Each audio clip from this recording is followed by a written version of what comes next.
saying good morning, good evening, and good afternoon. BV Liberia Live and ELBC 99.9 FM. So, folks, my name is Masiami Kone. I'm coming to you live at the Ministry of Information. So, to the MOI press briefing will be addressed by Honorable Piah, our Minister of Information. Honorable Piah is expected to speak on trending national issues and government-related issues. So I was taking still first as I bring you 4 of these our MI press briefing. Also, I would like to say welcome to this live broadcast. I'm coming to you live at the Ministry of Information. So MOI weekly press engagement, which continue to serve as a major platform for government communication, officially begin at 11:30 a.m. With the arrival and sitting of journalists, followed by inviting guests. The opening statement of the program of future. A welcome statement by the Deputy Minister for Press and Public Affairs, Honorable Daniel Desano. So sticking still for us, I'll bring you 4 of these press briefing. Keep following. Yes, it's press briefing. Well, today is Tuesday and we're here at the Minister of Information where the Minister, Honorable Dominic Matt.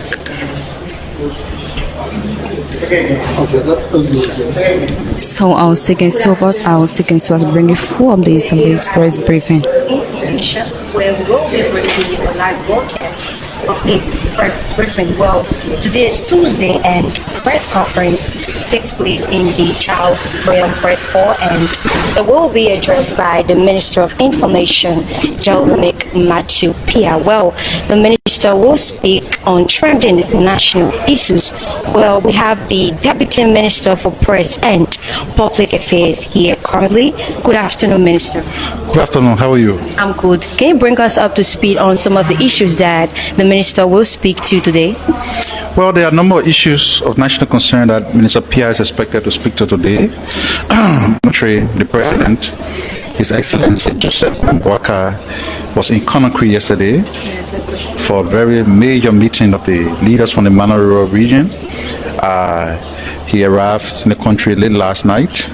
Minister Piah is expected to roll out some of the decisions that were reached following that meeting. What's the next step that will be taken? What the public can be assured of, he's going to be saying it. You know very well that there was a communique signed by the 3 leaders yesterday following that meeting. So he's going to be speaking on that. Also on the local scene, there are a number of updates that he's going to provide on issues about government development initiative across the country, talking about the road infrastructure, the energy sector, and all of these things he's going to be talking about them. Yes. So Minister Piah be speaking to the issue involving Samuel Jackson? Well, when I said to you a number of issues of national concern, of course, the death of the South African nationality, the birth of Mr. Samuel Jackson, is a concern for the government of Liberia. Murder is a crime in Liberia. That's why the government attaches serious importance to that incident. So he's also going to be talking about how far we are with when I say we, I mean the government, how far the government is with the ongoing investigation. He also going to be informing the public where the police is, what's the next step that the police going to be taking. We heard yesterday that an autopsy was conducted. He's going to be throwing light on all of these developments. But it's a matter of concern to the government of Liberia. Thank you, Minister. You are most welcome. You've just listened to the Deputy Minister for Press and Public Affairs, Daniel Desano. Well, you heard from the House's mouth that the Minister will be speaking on trending national issues. Well, you can follow us on our various platforms. That's the Liberia National Television.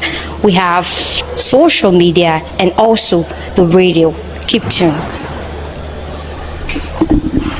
So once again, I'd like to encourage those taking still us as I bring you 4 updates of MOI, our regular press briefing.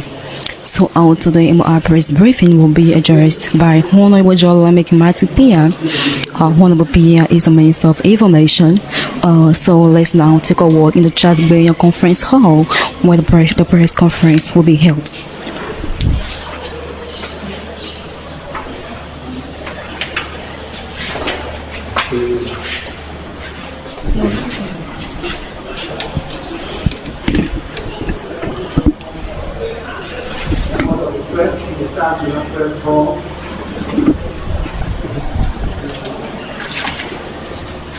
I'd like to welcome our radio listeners and the viewers. I'd like to invite the Deputy Minister for Press and Public Affairs, the Deputy Spokesperson of the government, Daniel Sando. And our Sando will reveal to you the message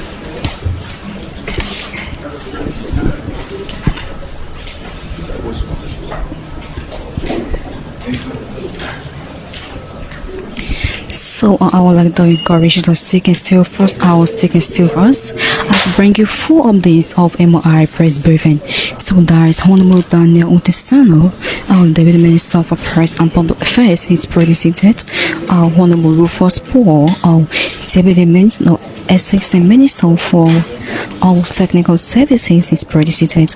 So I'll stick and still first. I will stick and still first as I bring you full updates of this press briefing. So that's Lawrence and family.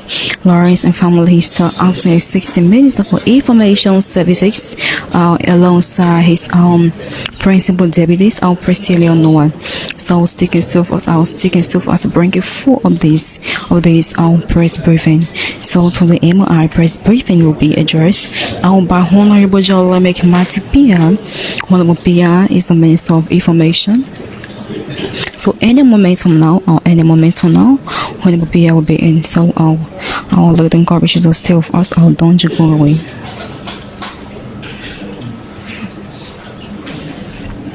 So today our MOI press briefing will focus on enhancing transparency and strengthening public awareness about government politics and programs. It will also serve as an important opportunity for the government to directly engage the media, by extension the Liberian people. So our major highlights of the press conference will be the interactive questions and answers sections during with journalists. So our journalists will also be allowed to raise critical questions and seek clarification on matters affecting the country. So on today, MOI press briefing will be moderated by Lawrence and family. Lawrence family is acting as 60 Minister for Information Services. So I would like to encourage you to stay first. I will stay first and to bring you full updates of this press briefing. So we are now in the Chasburian Conference Hall. We are now in the Chasburian Conference Hall where MOI had its press briefing.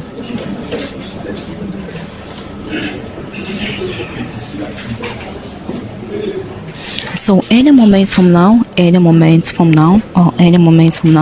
Minister Piah will be here.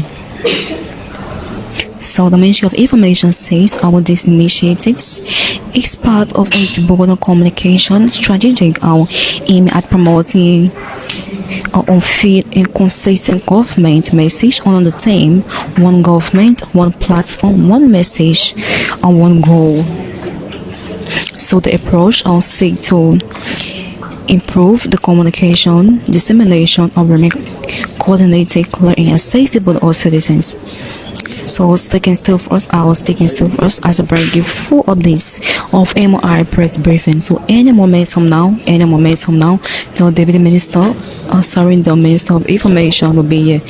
So that's the Deputy Minister for Press and Public Affairs, Honorable Daniel Sano is seated alongside his principal and 60 Minister, Honorable Rufus Paul is also seated, and another assistant minister, they are also seated. So I was taking still first as bringing full updates of this our 21st edition of MOI press briefing.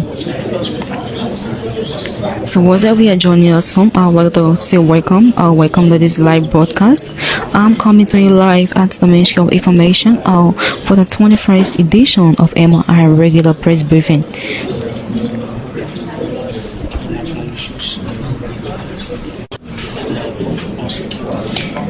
So once we are joining us from, you can just notify in the comment section, or just notify in the comment section for recognition purpose.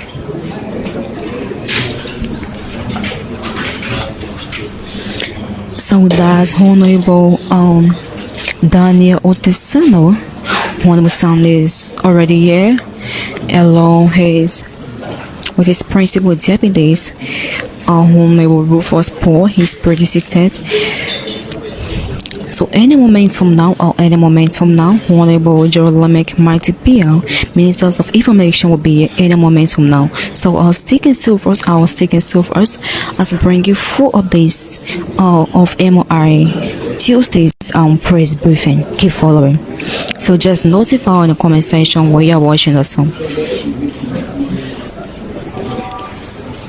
You can just notify in the comment section where you're watching this live broadcast from. So this is LNTV Liberia Live. You're just joining us. I would like to say once more, welcome to this live broadcast. I'm coming to you live at the Ministry of Information.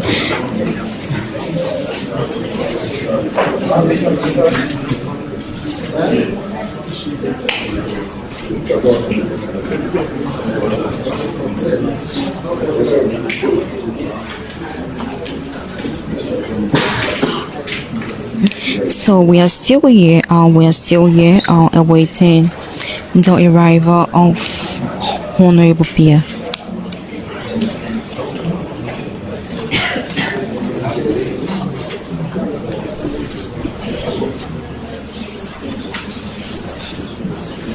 So whether we are watching us from, just notify in the comment section.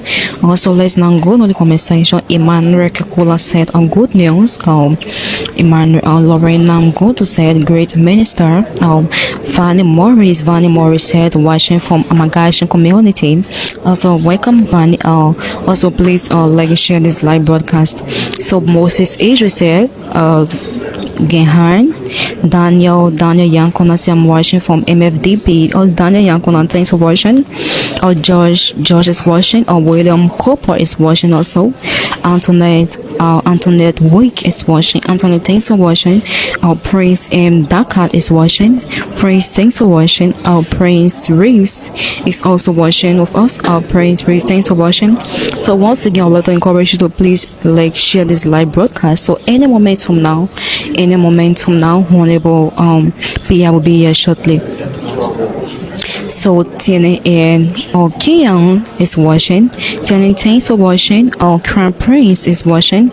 Eloin Pasa, we said I'm watching from Banga. Eloin, thanks for watching. Benjamin J.K. Anderson is watching. Benjamin, thanks for watching. So Jomel Johnson is watching. Jomel, thanks for watching. I would like to encourage you to please share the broadcast and invite someone to listen with you as well. Stephen Gon said, thanks for the clear updates. I'm watching from GS8 Road. Stephen, thanks so kindly. Sam Rachel is watching also. Sam Rachel, thanks for watching. Bishop Ruby King said watching from Dami, New Mexico. Bishop, thanks for watching. Prince M. Dakin is also watching. Thanks for watching. So please invite someone to watch along with you also. Please invite someone to watch. And so we are still here in the Chadway Conference Hall at the Ministry of Information. We are still here in the Chadway Conference Hall at the Ministry of Information, where MOI hosts a Tuesdays and Thursdays weekly press engagement. So Kina Cole said I'm watching from the compound of the local government. Kina, thanks for watching. So Sport Liberia said I'm watching from Cardwell. Sport Liberia, thanks for watching. Diana and David said I'm watching from ELWA Rehab. Diana, thanks for watching. Larry D. Woga said following the live. Larry, thanks for following. Please invite someone to watch along with you as well. Ex Samuel D. Nago said I'm watching from Peace Alley 540 community. Augustine Molly is watching. Augustine, thanks for watching. Josh Yikba Jr. said I'm watching from Grand Crew County. Josh, thanks for watching. Paco P is watching. Paco B, thanks for watching. B, thanks for other said watching from USA. Thanks so kindly. Ramsey said, watching from Asia, the Guinean soldier have crossed into our side of the border and they are stationed there with their reflect while our immigration officer have so Sarah Lara said, I'm watching from USA. Sarah, thanks for watching. Big Boy Shoot said, I'm watching from Cardwell. Thanks for watching. Alex Yako said, LBS has become a monorail. So Alice, please invite someone to watch along with you. Anthony Colley is watching. Anthony, thanks for watching. Compo Pastor, we said, following from my office. Please invite someone to watch along with you.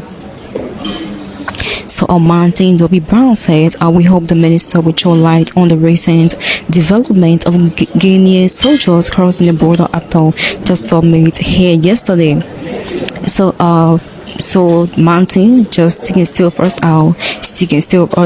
as we bring you full updates of MOI press briefing. So Patrick Mayo Bobo said, I'm watching from Grand Cape Mount Ministerial for Congo Town Ministerial Complex. That's Congo Town Ministerial Complex.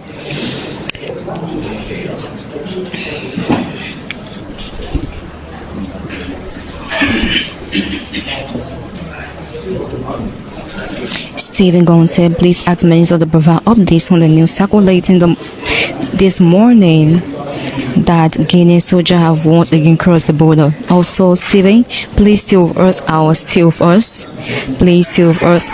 Minister Piah Malegle, show light on that. So keep your comments coming. Jerry said, I'm watching from Guinea-Bissau. No, that's Brussels, Belgium. Thanks for watching, Jerry.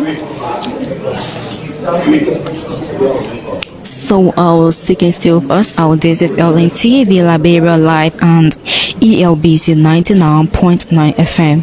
I'm coming to you live at the Ministry of Information.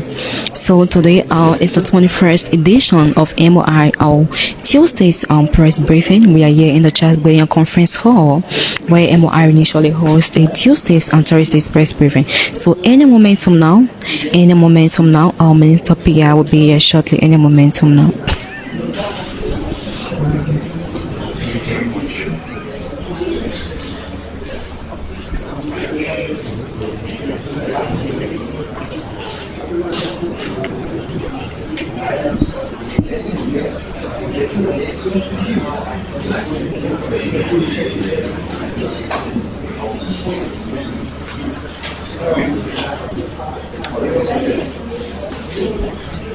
So I'll keep your comments coming. We are still here also. Any moment from now, the conference will be commenced. So Celebrity One said, I'm actually VP Sober. I'm watching from home. We urge the government to speedily resolve the Samuel Jackson murder situation on his South Africa wave. So still of us, our celebrity still of us. So Samuel W. Sagi is watching. Samuel, thanks for watching. So Samuel Sase, thank you for the updates following from Iron Gate, Mango Town community. Samuel, thanks for watching. So any moment from now, our Minister Piah will be here shortly. So I would like to encourage you to please share this live broadcast. Please share this live. So this is LNTV Liberia Live and ELBC 19. That's the arrival of Honorable Jolamek Mati Piah, our Minister of Information. He has just arrived in the conference hall. So that's Honorable Daniel Otisano. He's about to give the welcome statement. So still of us as I bring you full updates of MOI press briefing. May I have your attention, please? Let me, on behalf of the senior management team of the Ministry of Information, welcome members of the public, our diaspora citizens,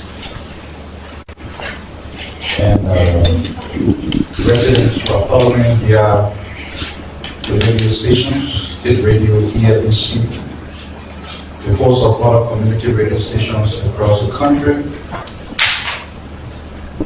Piah FM in Monrovia is also relaying this edition of the Ministry's press briefing. I want to welcome all of you to the Charles Bail Press Hall here at the Ministry of Information. Today is Tuesday, the 17th day of March, 2026, and this press briefing will be solely addressed by the official spokesperson of the government of Liberia, the Honorable Minister of Information, Piah. It is so because there are a number of issues that the Minister has laid out to address in detail. And so this press conference will expect you to give us your own divided attention. No discussion to allow the Minister to lay out what he has to share with members of the press and the Liberian public. That being said, I'm sure by now EFBC have already concluded the views, so I want to encourage all of you to please put your gadgets in place, give me your own divided attention as I now invite to the podium the Honorable Minister of Information, Piah. So on that, the voice of Honorable Daniel Otesano, Honorable Sano is the Deputy Minister for Press and Public Affairs. I'll just give a welcome statement. Our next is Honorable Piah, Minister of Information. When Piah is expected to address trending government and national issues. So still of us still of LNTV Liberia Live has to bring you full updates of this press briefing. Keep following.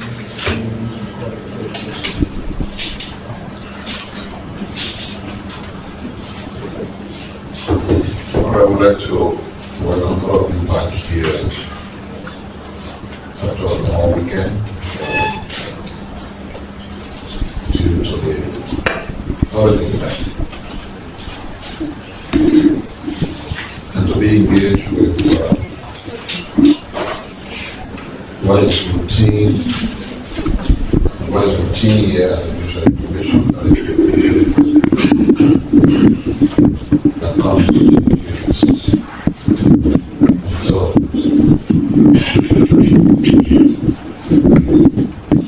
and the way we want to start is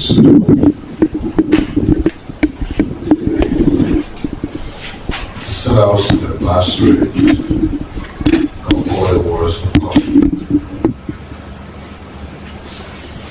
I see that most of you in this hall are very young.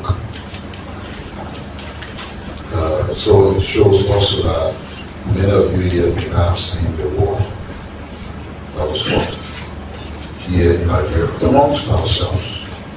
It's a civil war without external aggression. Wars have grave consequences.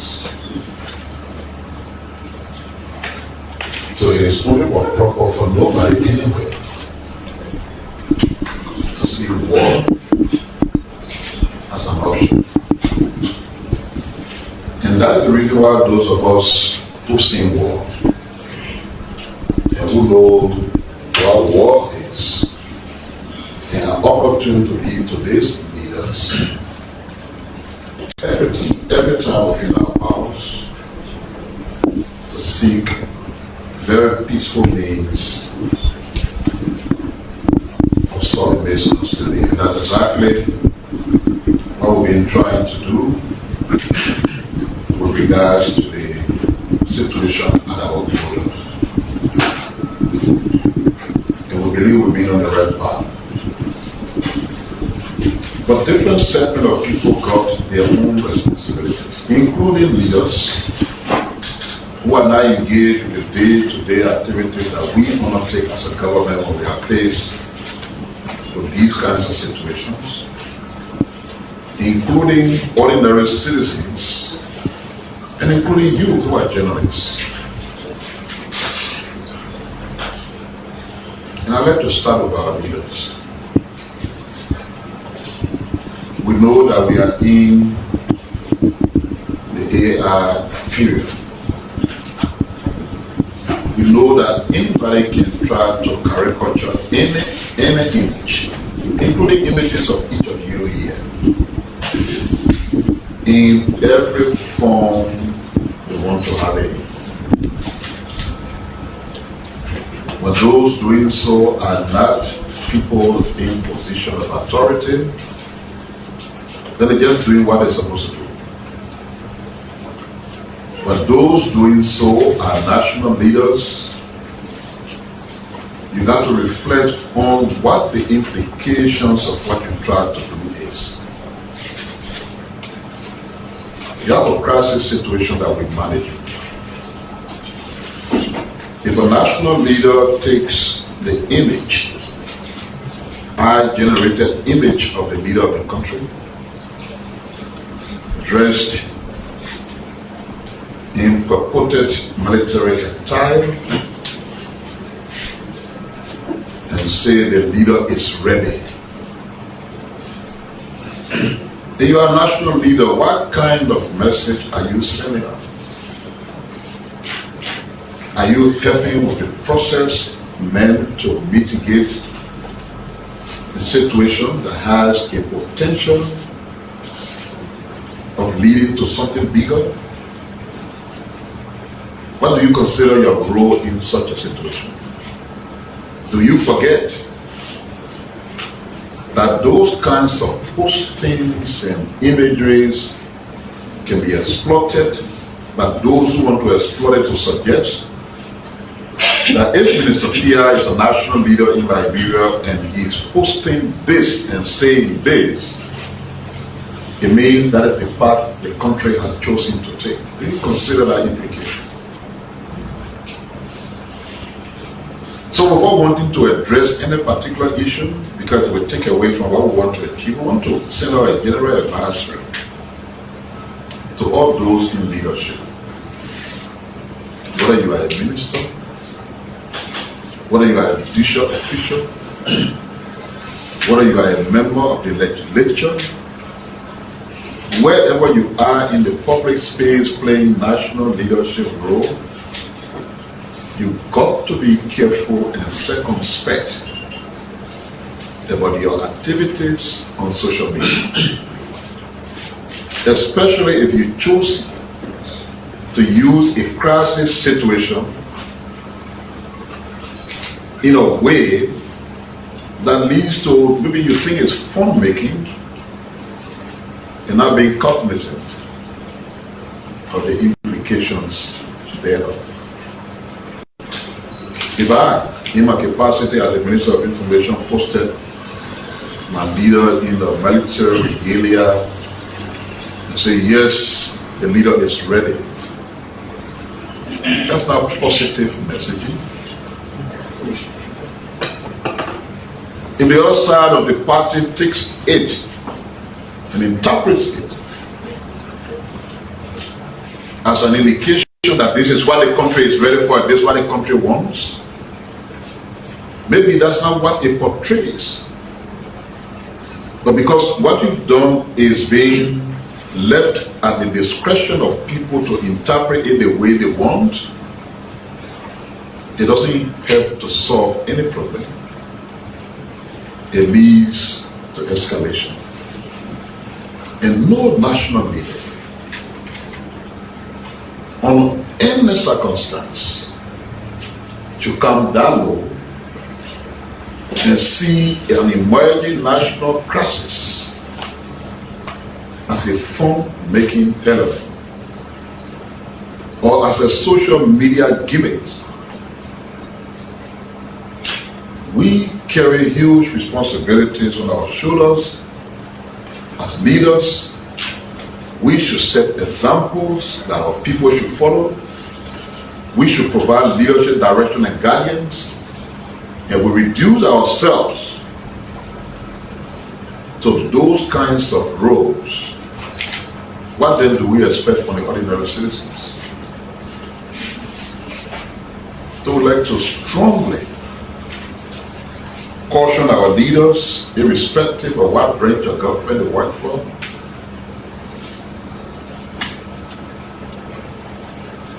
to rather remain quiet if they have nothing to offer in what we are doing as a government to handle a situation than to do some of the things we've seen. And to you members of the press too, you are journalists, you want to report truth.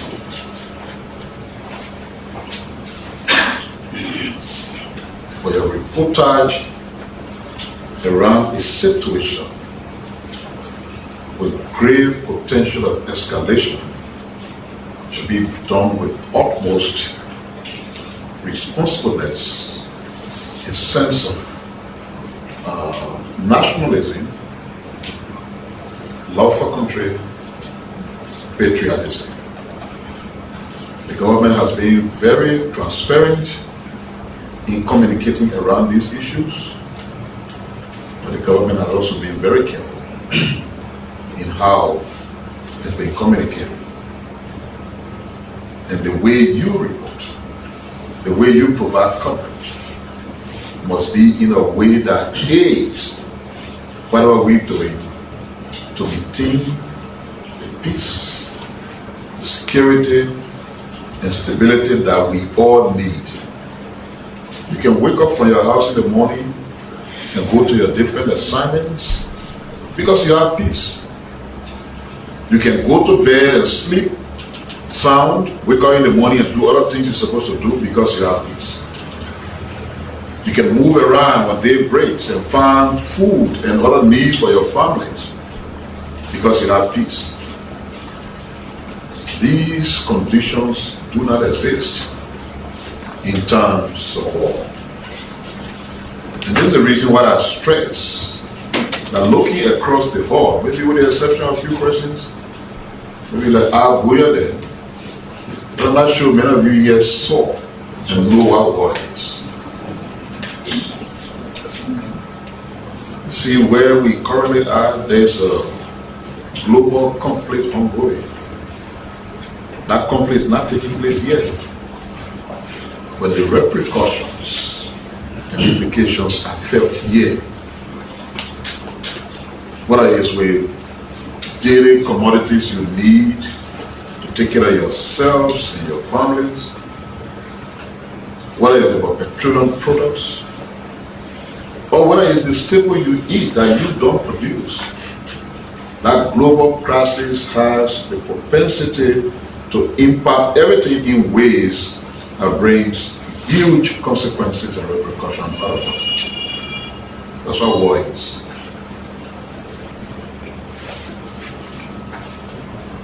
So you play to help to mitigate, de-escalate, and promote peace. You now play a role that incites. Now play a role that tries to exacerbate an existing situation. Now play a role that looks at what you want to see is chaos. You cannot be a Liberian citizen.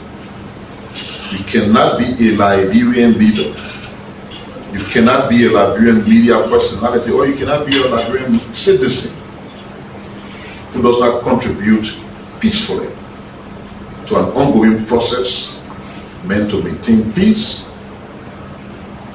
but whether consciously or unconsciously, conduct yourself in a way that does not help the process. to do so as though if a problem was to escalate and leads to chaos, you will be hanging in the skies and not on the ground. But even if you did, what about your fellow citizens? What about family members? What about old and vulnerable people who got nowhere to go? What about children, women, and the elderly, who normally carry the biggest shares of the burden that will come with conflict? What's about them? And if in your leadership role you're not thinking about all of these people, then you don't deserve to be a leader. And we just wanted to sound out that advisory so that every citizen of our country, irrespective of who you are, public official, ordinary citizen, or whatever, realizes that these are times when we require all hands on deck. And so still in that vein, as we've been managing to contain this situation, a high-power government delegation has been in Conakry for a number of days, meeting, and then yesterday the heads of states joined. President Waka on a special flight flew to Freetown, where he was joined by his Sierra Leonean counterpart, and they both traveled to Conakry for a mini summit of the MRU hosted by the President of Guinea, the Foreign Minister of Ivory Coast attended, representing His Excellency Alassane Ouattara.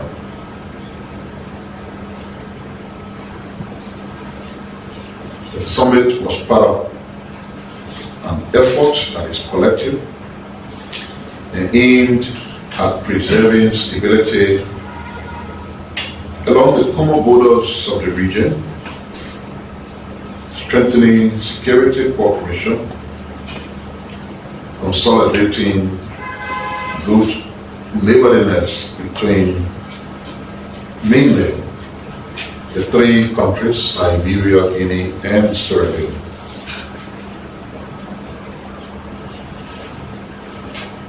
The leaders examined the security situation at their common borders, particularly the recent incident that have led to tension in certain border communities. At the conclusion of the tripartite summit, the heads of state, one, expressed their concern regarding the proliferation of crises and conflict worldwide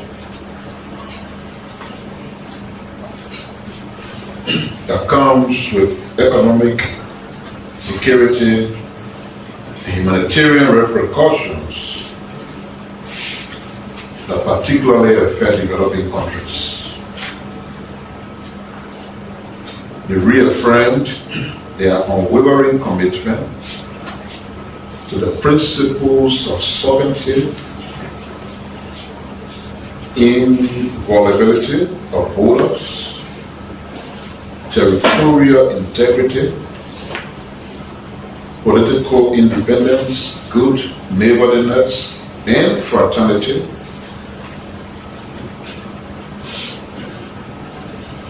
which form the foundation of relation of friendship and cooperation between the three countries. And towards that end, they called for a return to the status quo of peaceful coexistence amongst members of the border communities.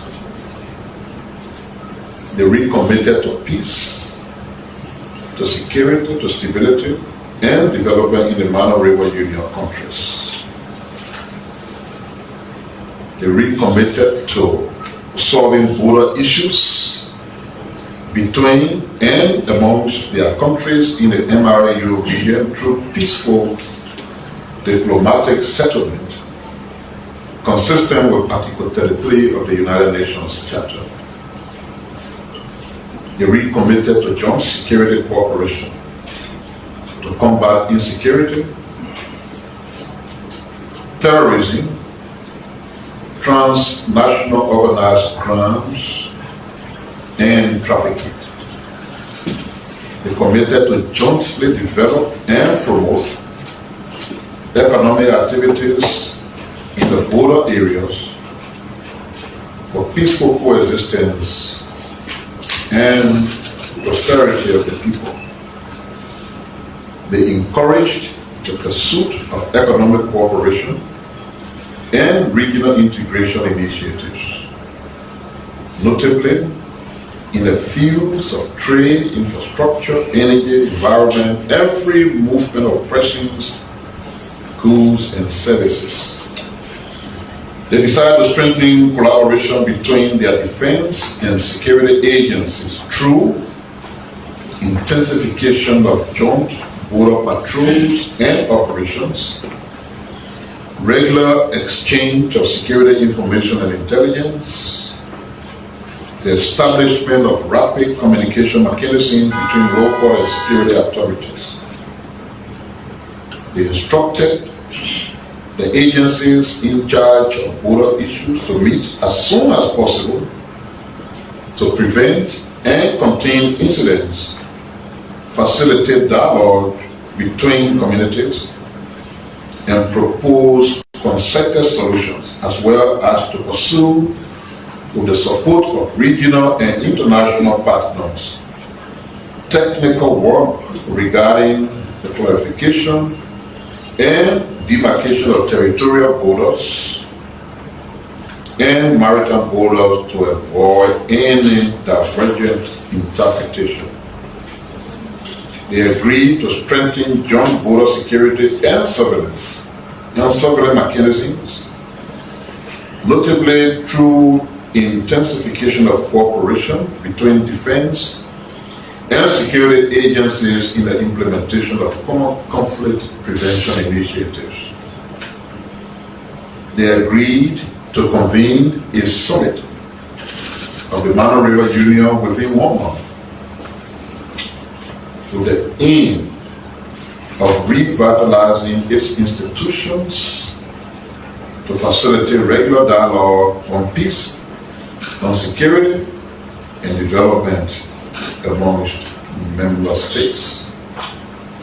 The heads of state at yesterday's meeting expressed their willingness to undertake working visits to their respective countries in the interest of strengthening fraternity, cooperation, and peaceful coexistence. These positions just read represent a summary of the communique that was signed by the 3 presidents, the President of Guinea, the President of Liberia, and the President of Sierra Leone at the end of yesterday's Heads of State meeting in Conakry. And like you heard from there, in a month's time, another meeting will be convened. The venue of that meeting will be decided subsequently. And it is expected again that the 3 leaders, and probably this time around, the President of the Côte d'Ivoire will attend.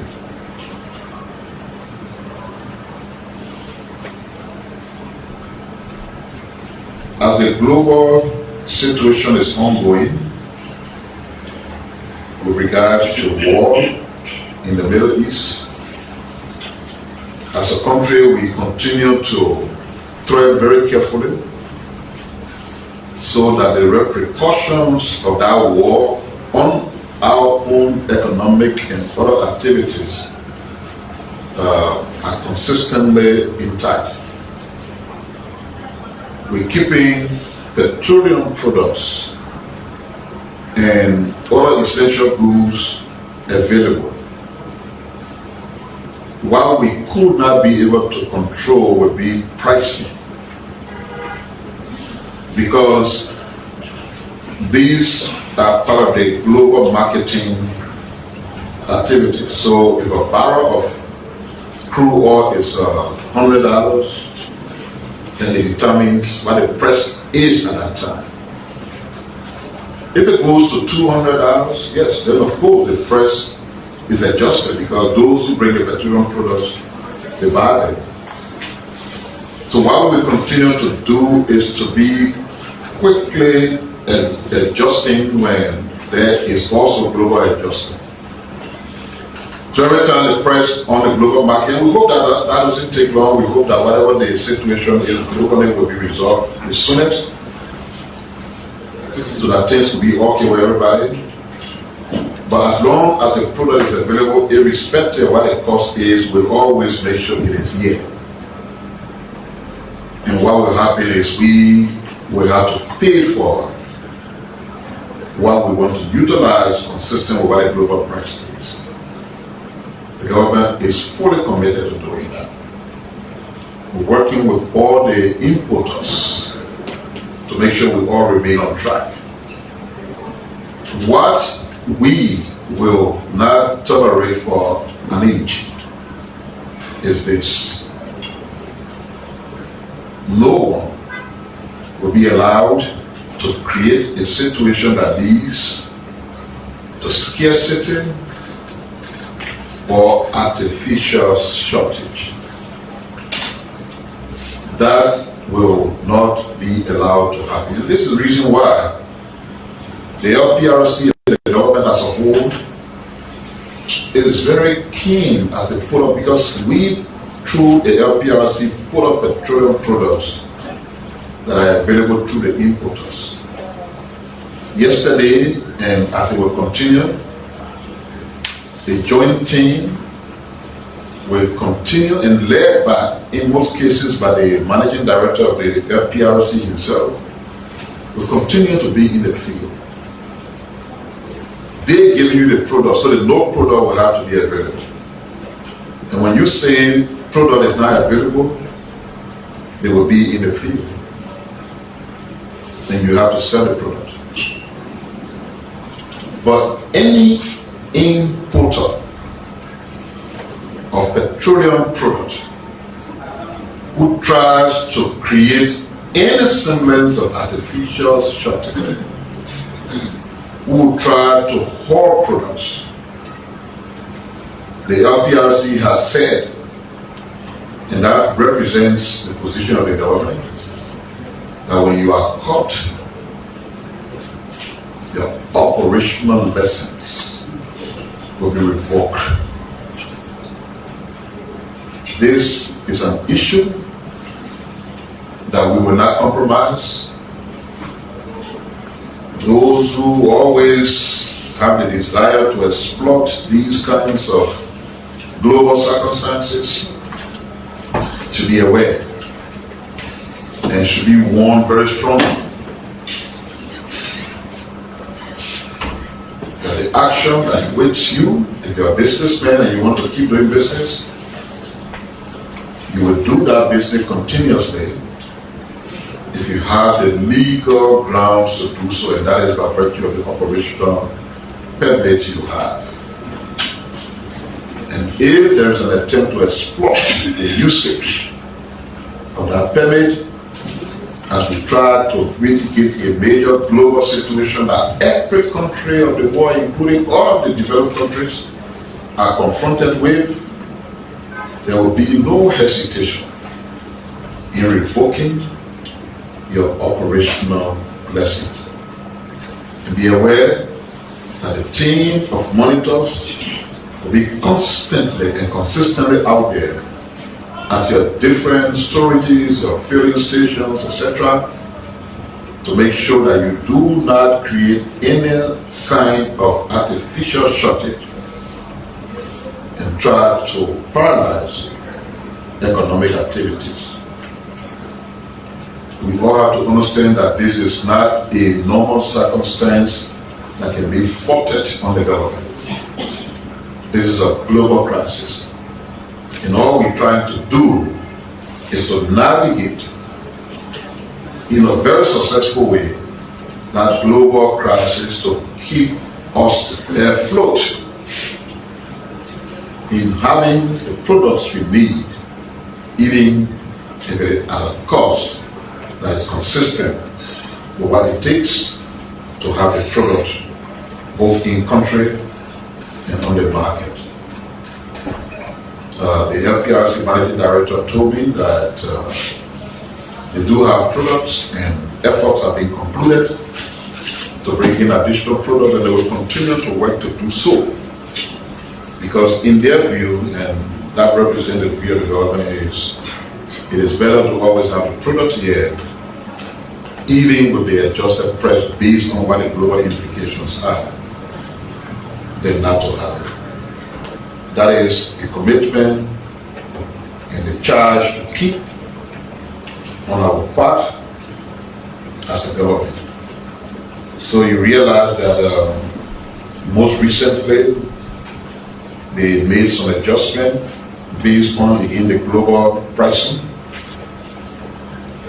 and new price ceilings were given for gasoline. For example, the wholesalers were buying the product for $4.59 per gallon, and those selling at the pump price are expected to sell it at $4.87 or $910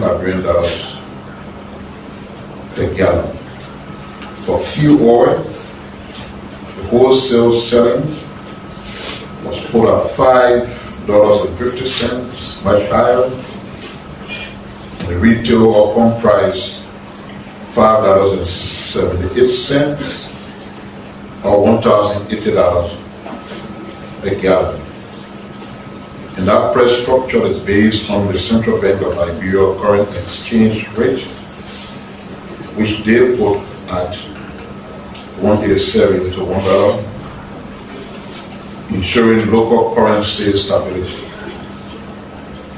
The government's approach emphasizes maintaining a steady supply of petroleum products across Liberia, preventing long queues at filling stations, stabilizing price during a period of heightened international economic uncertainty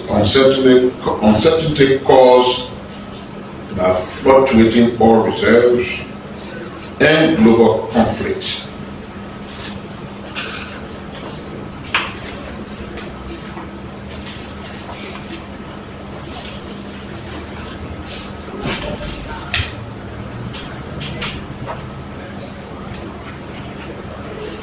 The Liberia Special Economic Zones Authority is to establish Liberia's first packaging solution center to strengthen SME access to global markets. The ever first packaging solution center, a landmark initiative aimed at strengthening the competitiveness of small and medium enterprises and improving the quality of locally produced goods across Liberia. The facility, to be known as Liberia Packaging Solution, will support businesses in improving presentation, preservation, and marketability of locally produced goods to meet internationally acceptable packaging standards. The Economic Zone Authority Chairperson Prince Red made a disclosure at an SME conference organized by the authority. He revealed that approximately 675,000 have been allotted on the private sector investment program PSRP to support the construction and initial setup of the facility, including the procurement of specialized packaging equipment. And once operational, the management of the center will be outsourced to experienced operators to ensure efficient and professional services. The National Oil Company of Liberia will partner with AOW Energy, the leading independent platform connecting African energy industries with global investors and policymakers shaping the energy landscape. The partnership is a significant shift in Liberia's strategy to attract upstream investment by leveraging AOW's established infrastructure to engage directly with the world's top energy stakeholders. Through this collaboration, local and AOW Energy will jointly promote Liberia's growing upstream potential and evolving energy story to the global investment community. Unlike a traditional marketing agreement, this partnership utilizes AOW Energy's unique role as a convenient platform where policymakers, ROCs, and institutional investors come together. Through this event, NOCA will use a set of platform-specific tools designed to boost transparency and build investor confidence. And central to this is the release of Liberia's upstream guide, a detailed data room and investment memorandum hosted on the AOW platform. The guide provides in-depth look into Liberia's hydrocarbon basin, fiscal terms, and regulatory roadmap, offering investors the due diligence needed to move exploration discussion forward.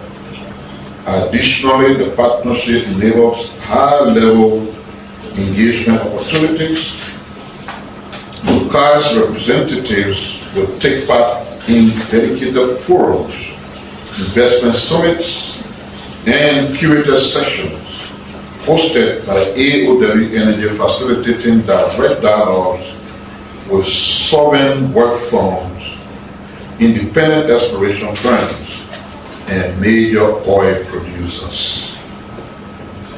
For AOW Energy, hosting Liberia reinforces the platform's mission to showcase the breadth of African opportunity. For NOCA, this collaboration goes beyond simple promotion. It is a strategic move to build meaningful relationships needed for long-term national progress. As global focus gradually shifts towards emerging African energy frontiers, NOCA renewed efforts through AOW Energy sends a clearer message that the country is prepared to engage with the world, unlock the potential beneath the water, and partner globally to drive energy-led growth and economic transformation. The Ministry of Health, through the Mental Health Unit, with support from the United Nations Office on Drugs and Crime, and funding from the USA International Narcotics and Law Enforcement Affairs, is conducting supportive supervision and monitoring visits to drug rehabilitation and treatment facilities. The initiative aims to strengthen data collection and reporting systems on drug use and treatment demand, which remain limited and fragmented in Liberia. Reliable data is essential for evidence-based policymaking, improved treatment services, and effective resource allocation. As part of this effort, the Ministry of Health has adopted a treatment demand indicator to standardize data collection from drugs treatment facilities. Through this supervision exercise, health professionals and treatment centers are being mentored to strengthen the drug use surveillance and information system, improve reporting practices, and enhance quality assurance in treatment services. The facilities visited include the St. Benedict Many Center for Rehabilitation and Reintegration, the Journey Against Violence, the LRRC Drug Treatment Facility, the Mother of Light Rehabilitation Center, the Women Rescue Doctors, Community Impact Foundation, New Life Recovery Center, the National Rehabilitation Center for Drugs and War-Affected Youth, amongst others. The initiatives form part of the U.S. RNL-funded project on drug use prevention, treatment and care in Liberia, aimed at building the capacity of treatment providers to collect, analyze, and use high-quality data to strengthen the national response to substance use disorder. The ministry remains committed to strengthening the national fight against drugs usage. We are all aware that a Liberian citizen tragically lost his life in Ghana, and we've been in contact with the embassy that is following up to know what is happening, and the embassy has provided briefings to the effect that investigations are ongoing into the killing of Austin Tenwell. That as of yesterday, the 4 suspects connected to the case were arraigned in court before the Batsuna District Court. During the court proceeding, the presiding judge recognized the presence of the suspects and informed the court that the matter is currently awaiting legal advice from the Office of the Attorney General. The court further explained that due to the nature of the offense, the case will ultimately be tried by the High Court, which has jurisdiction to hear such matters. However, the case is scheduled for March 30th, 2026 at 10 a.m.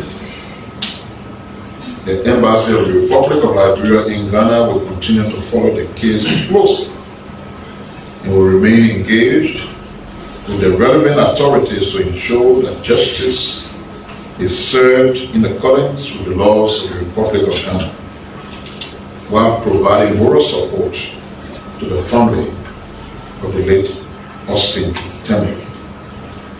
The embassy appeals to members of the Liberian community both in Ghana and at home to remain calm and allow the due process of law to take its course as the legal process continues.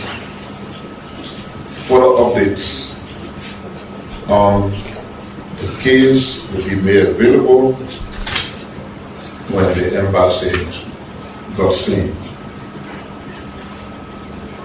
And finally, the LDEA is continuing its national effort to crack down on drugs. And the Nimba County Detachment, in collaboration with the Joint Security, has arrested a suspect identified as Mohammed Sharif at the Ganda port of entry for illegal possession of controlled substances. The arrest was carried out on Saturday, March 14 at about 1 p.m. during a routine security operation conducted at the border. During the operations, officers confiscated 250 pouches of tramadol tablets from the suspect. Authorities also recovered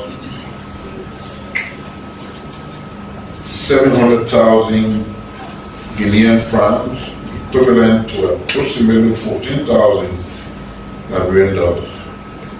The estimated street value of the seized drugs is 7,770,000 Liberian dollars, which is equivalent to about 40,809 US dollars. The suspect is currently in the custody of the LDA in Nimba, ongoing investigation. And the confiscated drugs and cash have been secured for evidence. The LDEA continues to strengthen collaboration with joint security to prevent the trafficking and illegal movement of controlled substances across Liberia's border, and the law to urge citizens to continue to assist in the national fight against drugs trafficking and report suspicious activity through their hotlines, which are 0777 133 and 333, 077 133 and 333, or 0888 133 333. 0888 133 333.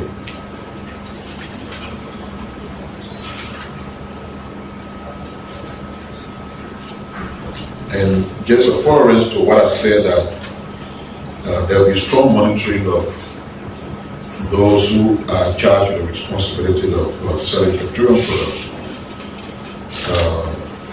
The team led a major crackdown in Magibi County with individuals who were trying to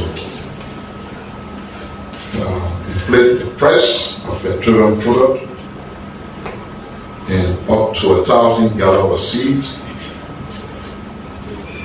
Beyond the seizure and auctioning of these products, when they're done, like I said, the individuals station themselves will risk being closed. But if you are an importer, you risk the revocation of your operational license. We take these matters very serious, and the extent to which we take it serious we see through our actions as a government. Once again, we like to order one of our citizens with regards to the current situation at the border, to conduct ourselves responsibly, stay away from things that may lead to escalation, because war is something none of you here want to see. I want to thank you for your attention and give you a chance now to ask some questions if you have.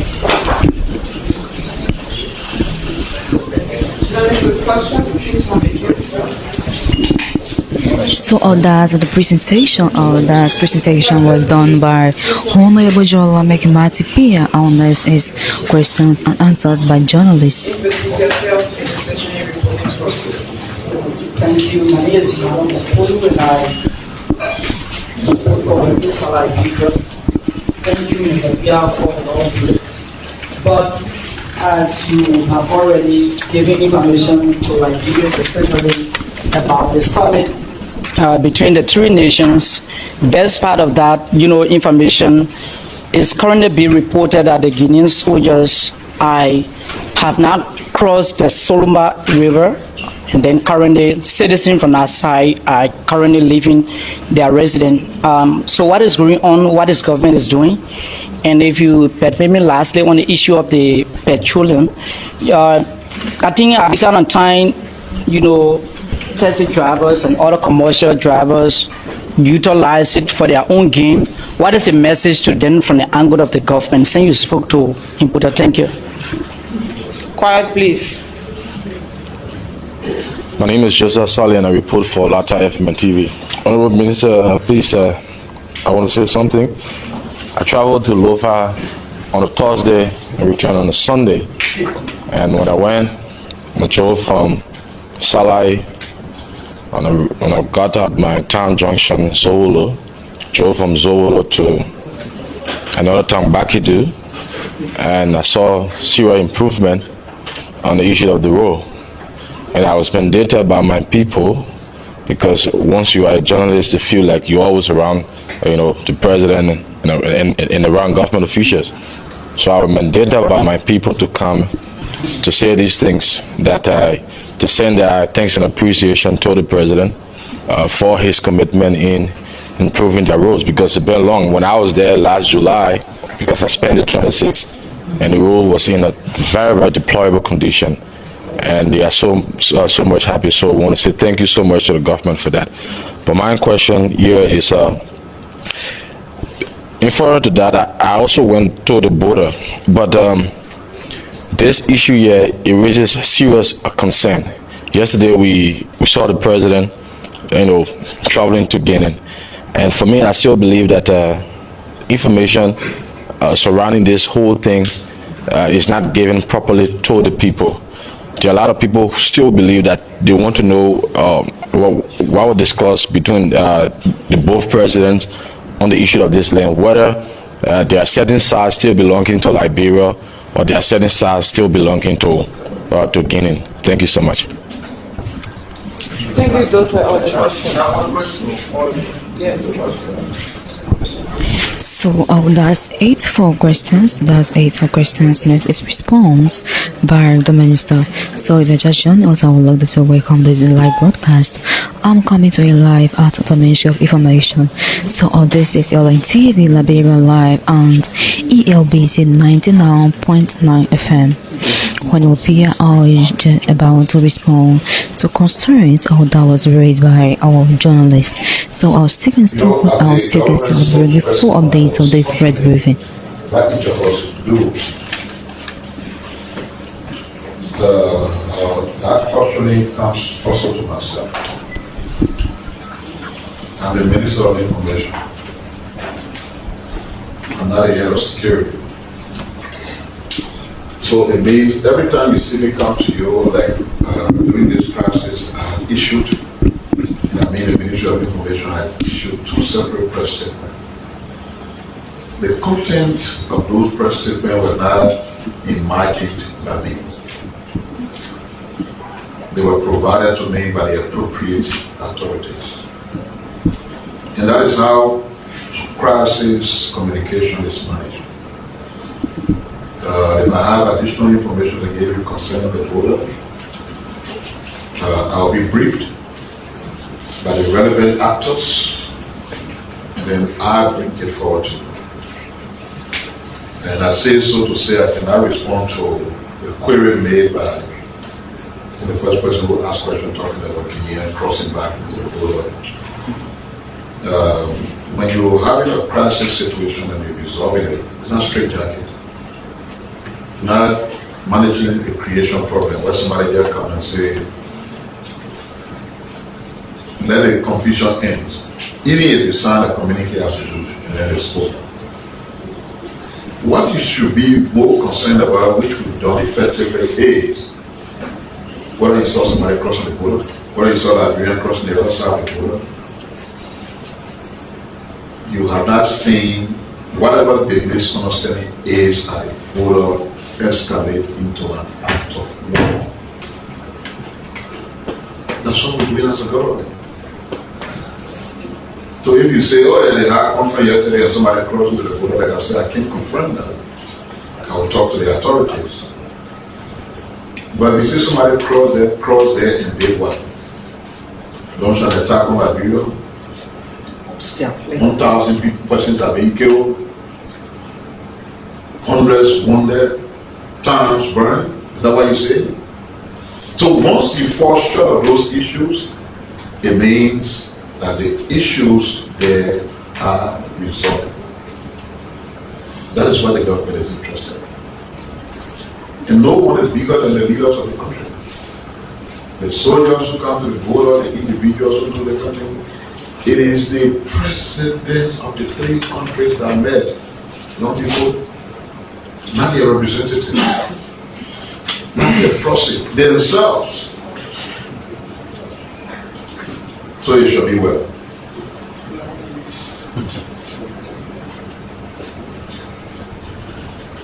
Yes, your concern about drivers is very important.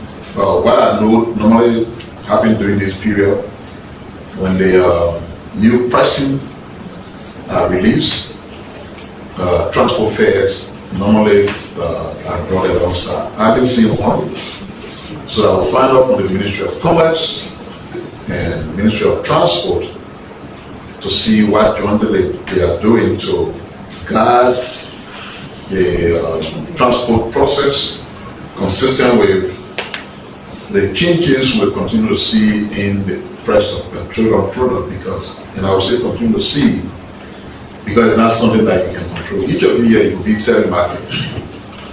If you go and buy one bag of rice, $40. The money you sell for a cup of rice is not the same. You buy the same bag of rice, $20. So that retailing price is always influenced by what the actual price of the product is. And generally, the smart people are getting listen to BBC, CNN, Al Jazeera, everything, and you're following day to day what is happening with the petroleum market as a result of the conflict that is currently ongoing globally.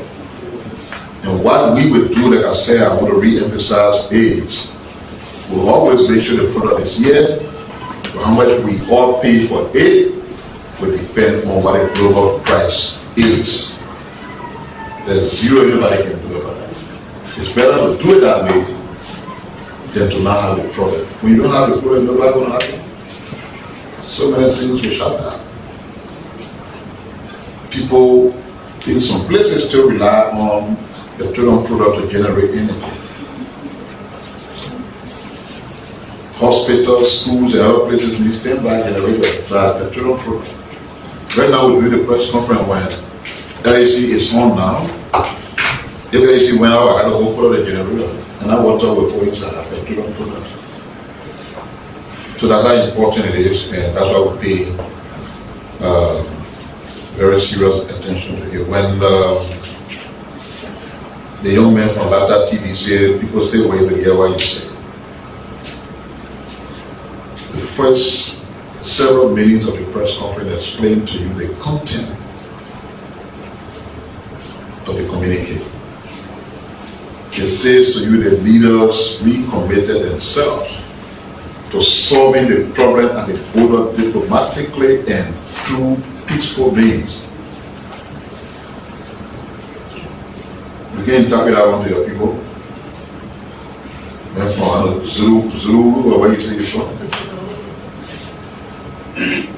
So your people are understanding now. I read all the things, the content of the communique. Take it and summarize it. Put it in your dialect and go tell your people. They will understand it better than maybe saying it clean that they don't understand what happened. Because I don't know how else we can say it. And your role as a journalist, when you come with a explanation, you find a way to put it in a way that your people too will understand it.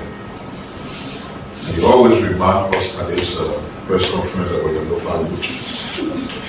Extend that local route to helping your people to understand what they have to understand. And thank you for the message you say that the people to you to bring back over the road. Early next month, two things will happen. One will be the dedicatory ceremonies of the Banda to Sarajevo Road, which has now been declared complete. To be dedicated. As the project continues from Sarajevo to Konya and onto Vanjima. And then the same next month, early next month, we launched formally the beginning of the Piah project, which will see the pavement of the road that leads from St. Paul Bridge to Go Waterside as a 4-lane road, from Clay to Tottenham as a 2-lane road, and from Mendekoma to Vanjima as a 2-lane road. That project, or groundbreaking ceremony for that project, will also be held early next month as we'll be dedicating the completion of the Banda to Sarajevo, which has now finally been completed. On Thursday, the Minister of Public Works will be presenting here at the press briefing. The goal is to tell you the full story of our infrastructure development program, ranging from what has been done to what will be done, to funding initiatives, to what the whole vision is about infrastructure development in Liberia. Minister Giddings will be our special guest, and I want you to prepare yourself so that you're engaging on all the outstanding questions you may have with regards to the infrastructure sector of our country. We are also working to bring the MD of the LEC, who, to the best of my knowledge, have not done much engagement with the press. I know he's gone to one or two radio stations at time, but he needs more interaction and more engagement with the media. And there's no better place he can do it than here at the Ministry of Information, where all the media houses in the country, all are represented. You see, when you sit on Prime, BC, Spoon, OK, or wherever you are, you're speaking to one media entity. When you speak at the Ministry of Information, you're speaking to all the media entities. And it's something that we have continued to encourage government officials to take advantage of, because communicating to the people is not an option. It's not something you can choose to or not to do. The right to information is fundamental. And that's why as a government we are obligated in telling the people that they voted you, they give you the power. You got to have conversations with them on what you're doing with the power they give you. That's the reason why these media engagements are important, and that's why I, as the spokesperson of the government, take this serious, and I come here every Tuesday and Thursdays, in addition to the fact that we go on talk shows, that we publish our newspaper, that all the different things we do to communicate. When is the town hall? 27th. So on the 27th, the other medium of communication that we introduce, which is the government town hall, goes to Grand Master County.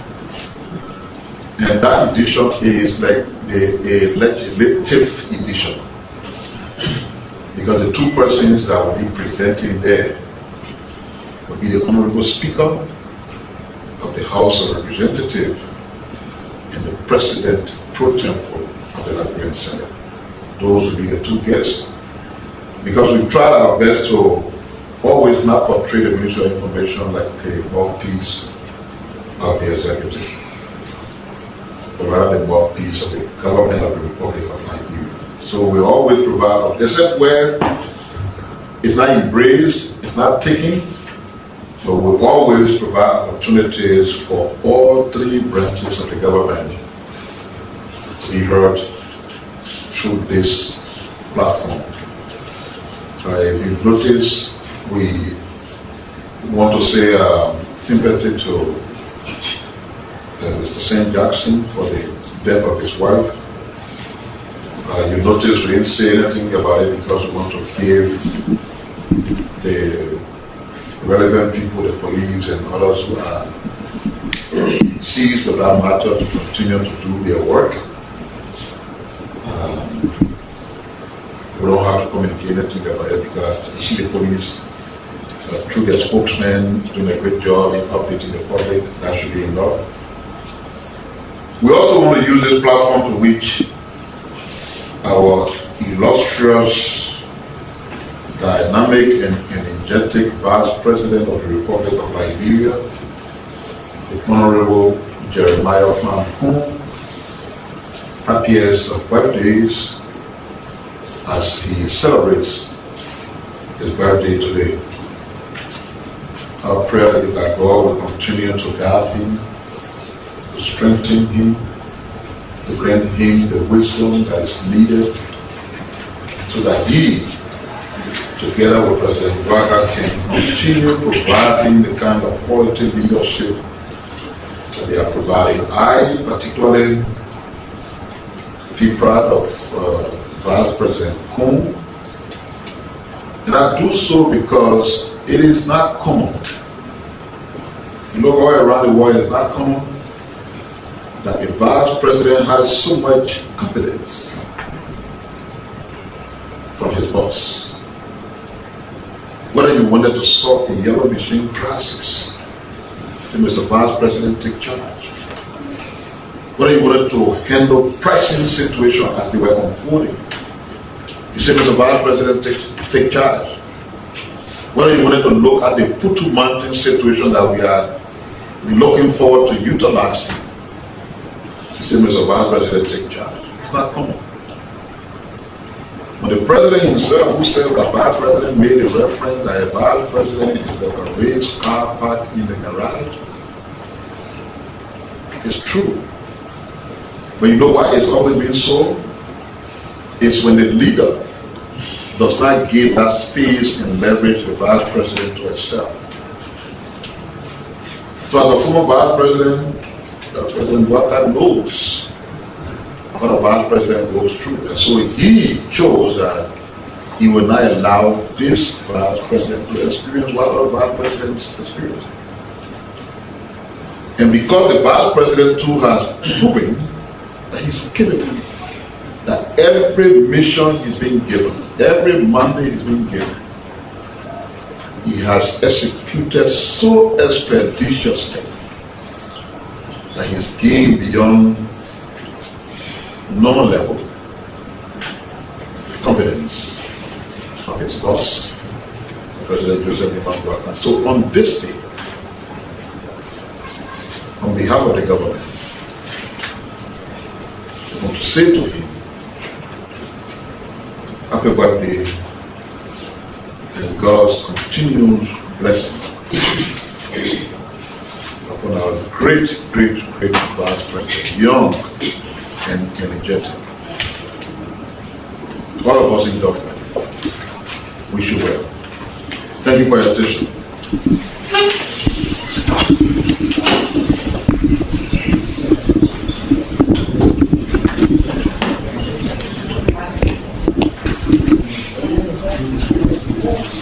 So that's it for the press briefing here at the Ministry of Information. So on to the MOI press briefing was addressed by Honorable Joel Piah.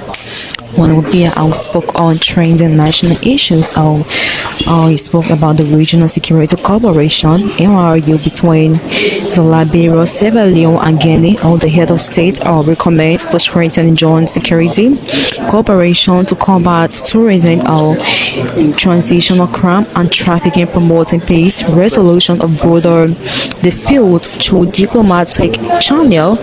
He spoke about enhancing intelligence, sharing and communication among our security agency, preventing and managing border-related incidents. He also spoke about leadership, emphasizing the importance of spending cross-border economic activities, promoting trade and cultural exchange, and environmental cooperation. So once again, for those of you who have been following, I would like to say thanks for following this live broadcast. Do join us Thursday for another edition of MOI Press Briefing. Until then, my name is Masiame calling. Thanks.